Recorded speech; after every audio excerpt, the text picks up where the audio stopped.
Good morning, guys. Thanks for tuning into my channel. Today is the 2nd of July, 2025, and it's a beautiful sunny morning in the city of London, and the weather is just perfect to be outside. If you are either walking, jogging, cycling, rollerblading, anything, enjoy yourself. And yeah, it's that time of the year, and make the best out of it, while it's still here. Anyways, today I have a very interesting story about automotive news in relation to Ford Motors, and it's very, very, very, very, very positive, actually. And the thing is, Ford employees told their CEO that none of the young people want to work at their company, and the CEO took a page out of the founder's playbook. It's very, very interesting topic, and some people and some economists are crediting the car maker Henry Ford, and it's a very good insight on how most employers treat their workforce. But anyways, let's get into it. They're saying that they're jump-starting the American middle class in the 20th century in January of 1914. He hiked factory wages to $5, more than double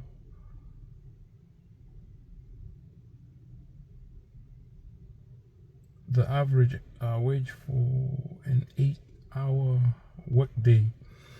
More than 100 years later, facing the reality of many employees barely getting by, Ford CEO said he took a page out of the founder's playbook. The car maker's chief executive recognized the need to make a change in his workplace when he spoke to veteran employees during union contract negotiations, and learned that young Ford employees were working multiple jobs and getting inadequate sleep due to low wages. The CEO said in an interview with the journalist and biographer Walter Isaacson at the Aspen Ideas Festival on Friday. The older workers who had been at the company said none of the young people want to work here, and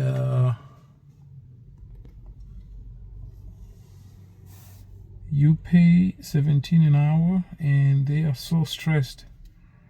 The CEO said the CEO learned some workers also held jobs at Amazon, where they worked for 8 hours before clocking into a 7-hour shift at Ford, sleeping for only 3 or 4 hours. As a result, the company made temporary workers into full-time employees, making them eligible for higher wages, profit sharing checks, and better health care coverage. The transition was outlined in 2019 contract negotiations with the United Auto Workers, with the temporary workers able to become full-time after 2 years of continuous employment at Ford. It wasn't easy to do. The CEO said it was expensive, but I think that the kind of changes we need to make in our country. Ford's own decision to double factory wages in 1914 was not altruistic, but rather a strategy to attract a stable workforce, as well as provide a stimulus for his own workers to be able to afford Ford products. He said, "I'm doing this because I want my factory worker to buy my cars. If they make enough money, they will buy my own product." He said, it's a self-fulfilling prophecy in a way. Trouble attracting young trade workers. The CEO, a proponent of growing U.S. manufacturing productivity to support the essential economy, has advocated for young workers to have strong trade experiences. Our governments have to get really serious about investing in trade schools and skilled trades. He said, you go to Germany, every one of our factory workers has an apprentice starting in junior high school. Every one of those jobs has a person behind it for 8 years that is trained. Despite the US seeing 3.8 million new manufacturing jobs by 2033, according to the Manufacturing Institute, the younger generation of workers has largely turned away from the career path. Generation Z enrollment in trade schools is on the rise, but the newest generation entering the workforce is largely factory jobs, citing low wages, according to a 2023 analytics study. U.S. manufacturing jobs in the U.S. have an average of $25 an hour, wage about $51,000, $890 per year, falling short of the average American salary of $66,600. American car makers like Ford may be trying to make it appealing for young workers to embark on manufacturing careers, but they are still not immune to workers' grievances over wages. In 2023, 1,000 of UAW members, including 16,640 employees, went on strike before reaching a contract deal in October of that year, which beyond increasing wages also further decreased the period of time necessary for a temp worker to become full-time.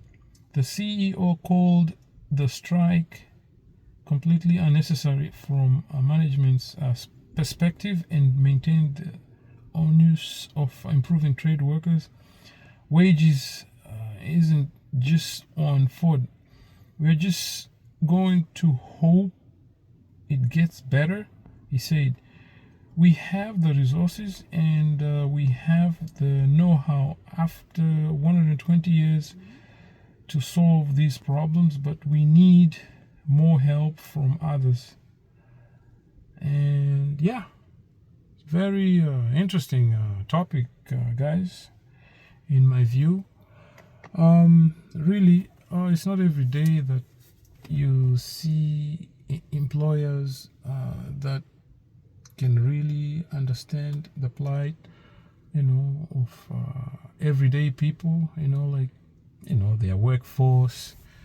And, times are changing, like the cost of living, the taxes, the inflation, just overall affordability, people are just having a hard time getting by. And it's a very, very, very good eye-opening situation here, guys. For someone who owns, a big company like that, to just, realize that it doesn't take much, if there is potential, to maintain their operations. They just have to know how to, treat their workforce, with respect, make them earn, wages that are, more like living wage salary. At least this way they can afford to, live decent lives and be able to support their families and their loved ones, So, yeah, it's really, really a good approach in my view. And I hope that most manufacturers will learn from that, and hopefully they can, have good business opportunities, in the future, as long as, they are maintaining the standards, for their employees. And not only that, but also for protecting jobs in the United States. But at the same time, yeah, it's really the way forward. Let me know what you think, guys. I think this is a positive move by Ford CEO and Ford as a company itself. And hopefully, yeah, hope for the best. Anyways, that's all I have for today. Please don't forget to like, share, and subscribe. Let me hear your thoughts. Should other employers learn, the same approach like the one that Ford has just completed with the negotiations with the unions for their workforce? Should they, learn from that, and maybe, everyone will be on board, if everyone is earning enough money, in the first place, they wouldn't have to, supplement, their income by, finding other part-time jobs to be able to afford, their lifestyles. But anyways, guys, thanks for watching, and enjoy your day. Peace.